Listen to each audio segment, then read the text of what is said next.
Assalamualaikum warahmatullahi wabarakatuh.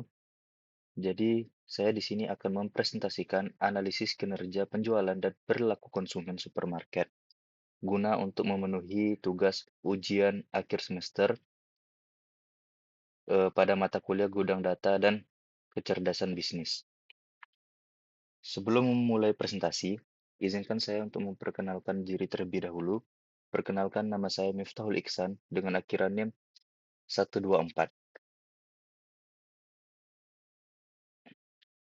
Jadi tema presentasinya itu yang pertama ada tema yaitu eksplorasi data analitik untuk evaluasi kinerja, penjualan dan analisis perilaku konsumen supermarket. Lalu tujuannya yaitu mengidentifikasi pola pembelian pelanggan, membandingkan performa antar cabang dan menemukan peluang untuk meningkatkan strategi pemasaran berbasis data.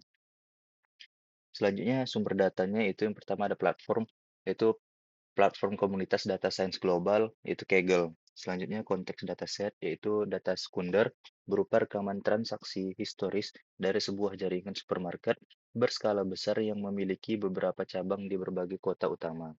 Lalu terakhir formatnya itu ada file spreadsheet atau Microsoft Excel.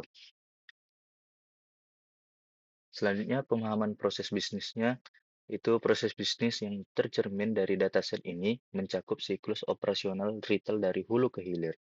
Yang pertama itu operasional cabang atau branching, yaitu supermarket beroperasi melalui beberapa cabang, seperti cabang A, B, dan lain-lain, yang tersebar di berbagai kota seperti New York, Los Angeles, dan Chicago. Lalu yang kedua ada keanggotaan pelanggan atau membership, yaitu saat pelanggan berbelanja, sistem mengidentifikasi status mereka, yaitu member versus normal. Lalu, sistem ini dirancang untuk mempertahankan retensi pelanggan melalui pemberian poin atau rewards point.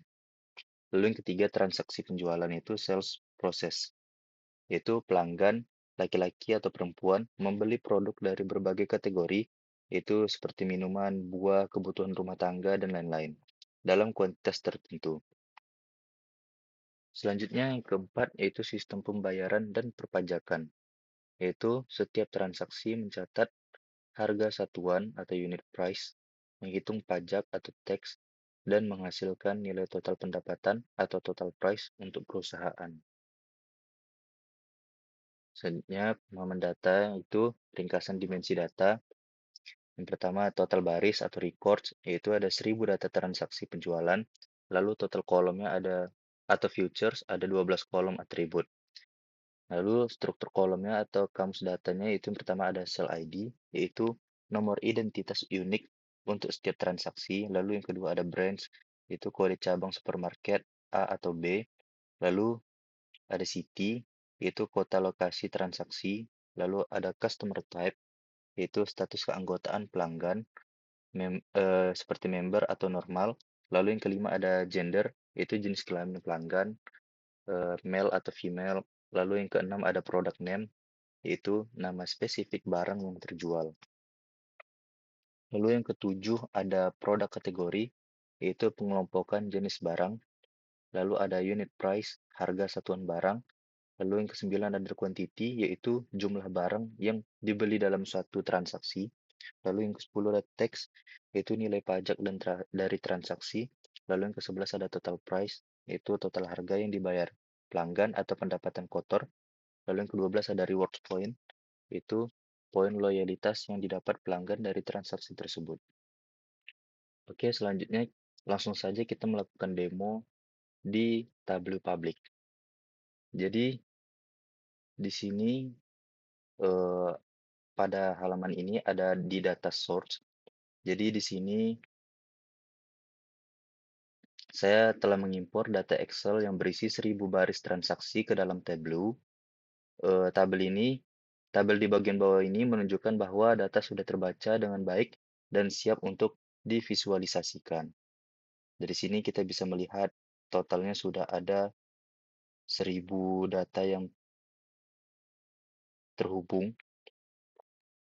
Lalu di dalam data ini terdapat sales ID, branch, city, customer type, gender, product name, produk kategori, ada unit price, quantity, text, total price, dan yang terakhir ada reward points.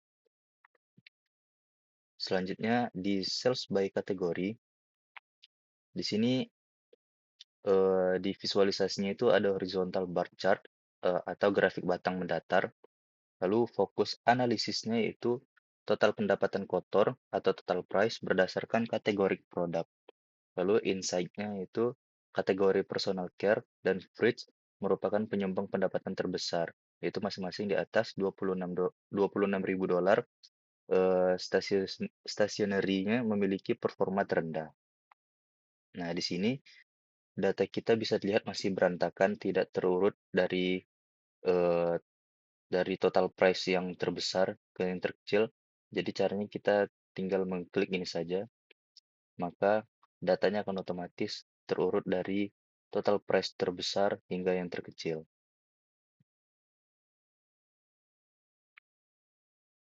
Selanjutnya di sheet sales by brands. Jadi di sini ada brands A dan brands B. Jadi visualisasinya itu ada vertical bar chart atau grafik batang vertikal. Lalu fokus analisisnya itu perbandingan kinerja keuangan antar cabang A dan B. Lalu insight-nya itu terjadi ketimpangan yang sangat signifikan.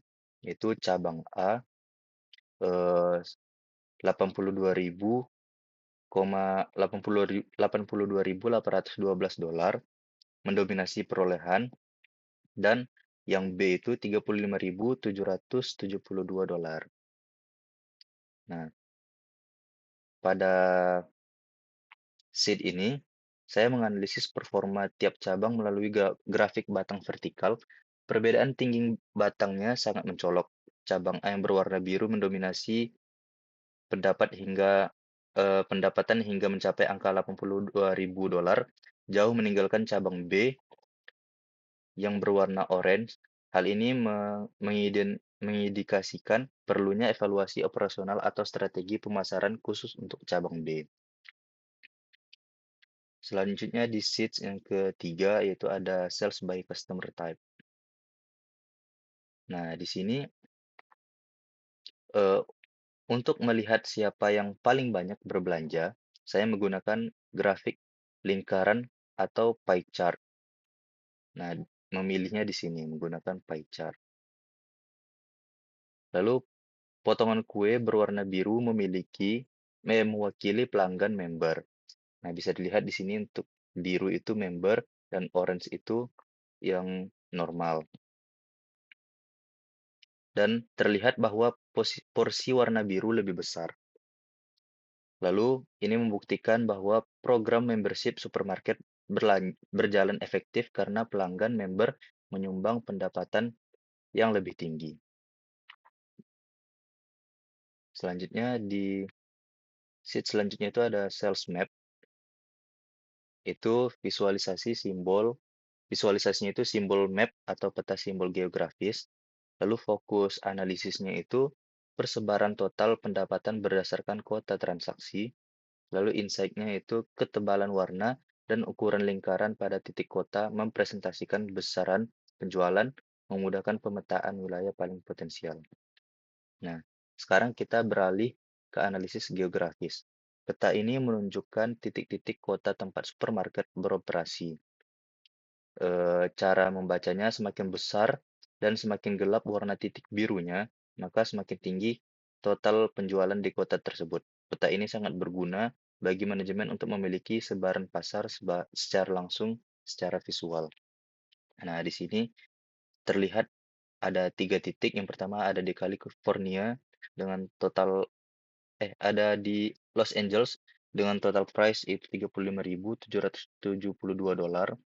Lalu ada di Chicago dengan total price 42.585 dolar, dan yang terakhir ada di New York dengan total price 40.227 dolar.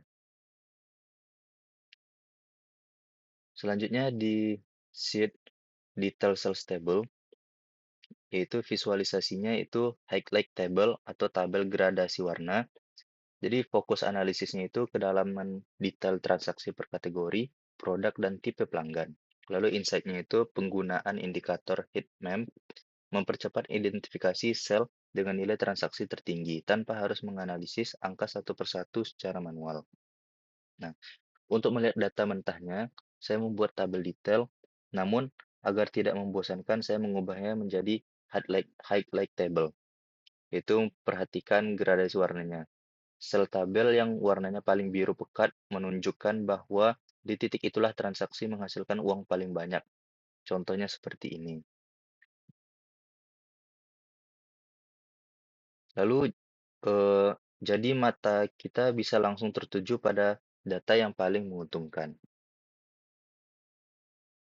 Dan sebaliknya, jika birunya itu semakin pudar, maka total price-nya itu akan semakin rendah. Di sheet selanjutnya itu ada gender versus kategori. Untuk visualisasinya itu side by side bar chart atau grafik batang berdampingan.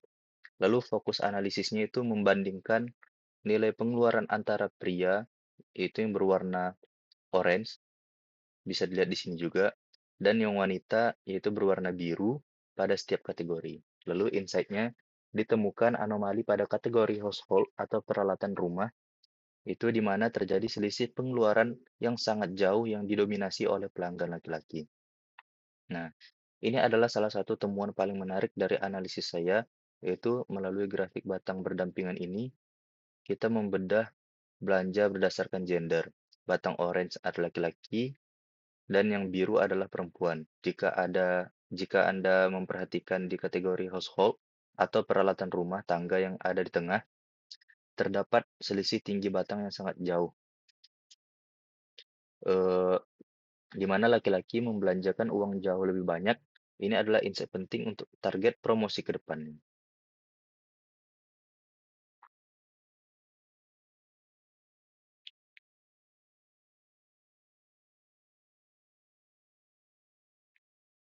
Lalu di sini kita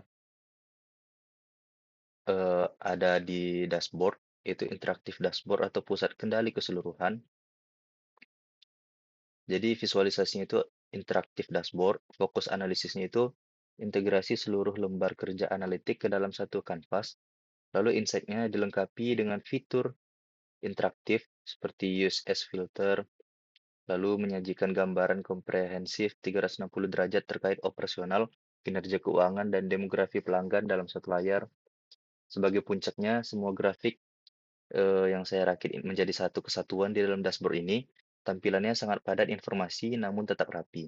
Dashboard ini tidak statis, melainkan interaktif. Jika kita mengklik salah satu kota di peta, seperti contoh ini Chicago,